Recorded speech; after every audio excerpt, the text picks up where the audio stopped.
Ah, pwede ba tayo mag-usap? Sure, bakit? Magpapaalam sana ako sa'yo. Magpapaalam ka na magte-tennis ka. Pero ang totoo, mag-good time ka lang at mambababae ka. Hindi ganun. Magpapaalam ka na may tatapusin kang report.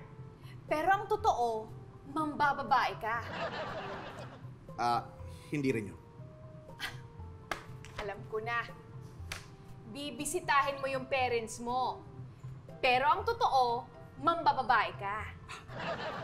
Hindi rin yun. Ano ipapaalam mo? Ang totoo, magpapaalam sana ako sa'yo. Mambababae ako. Kaya sana, payagan mo ako. At bakit naman kita papayagan, ha? Para pag-uwi ko at amoy babae ako, hindi ka na magtaka. O di naman, may lipstick yung leeg ko, may lipstick yung damit ko, yung pantalon ko. Alam mo na kung bakit, kasi nga nang babae ako. Payagan mo na ako! Kagaya ng huli ko sa'yo dati? Oo! Tapos pati yung cellphone ko, ha? Hindi ko na itatago sa'yo. Siyempre, may mga katext akong babae dyan.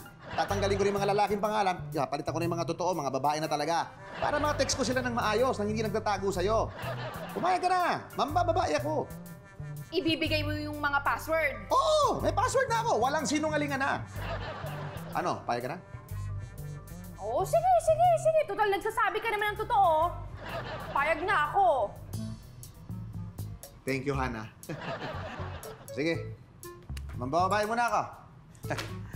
Thank you. Luto Okay pa mo na. ako. Mwah. Bye.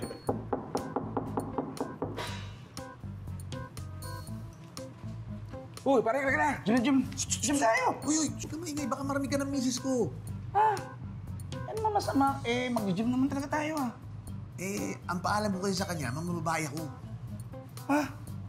Di ba tinigilan mo na yan? Di ba hiniwalay mo na lahat ng mga babae mo? Oo nga.